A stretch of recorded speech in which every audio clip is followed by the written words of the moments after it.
read it, but I haven't yet, so this is actually my first time reading it.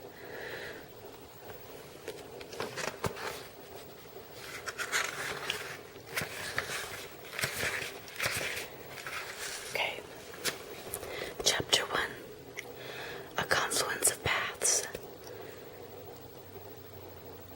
March unleashed a torrent of rainfall after an abnormally dry winter. A cold front out of Canada then descended and was held in place by a swirling wind that roared down the gorge from eastern Oregon.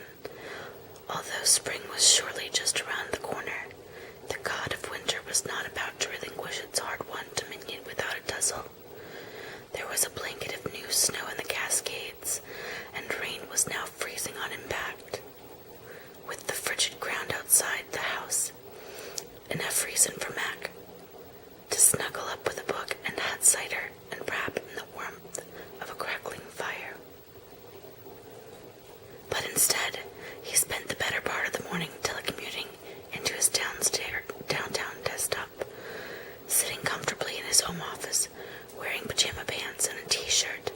He made his sales calls, mostly to the East Coast.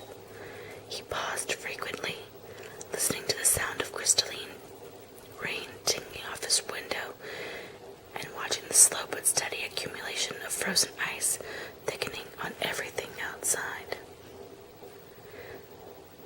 He was becoming inexorably trapped as an ice prisoner in his own home, much to his delight.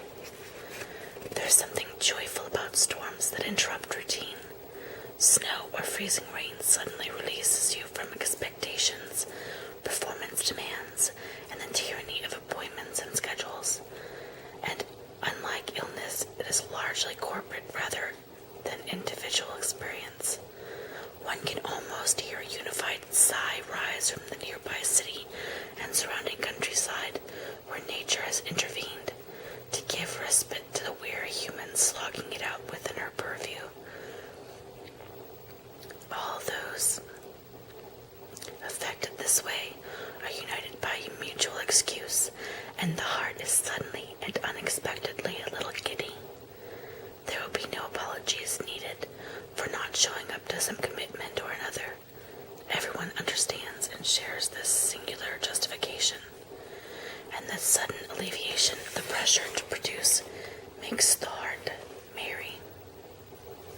Of course, it is also true that storms interrupt business, and while a few companies make a bit extra, some companies lose money, meaning there are those who find no joy when everything shuts down temporarily. But they can't blame anyone for their loss of production or for not being able to make it to the office. Even if it's hardly more than a day or two, somehow each person feels like the master of his or her own world, simply because those little droplets of water freeze as they hit the ground. Even commonplace activities have become extraordinary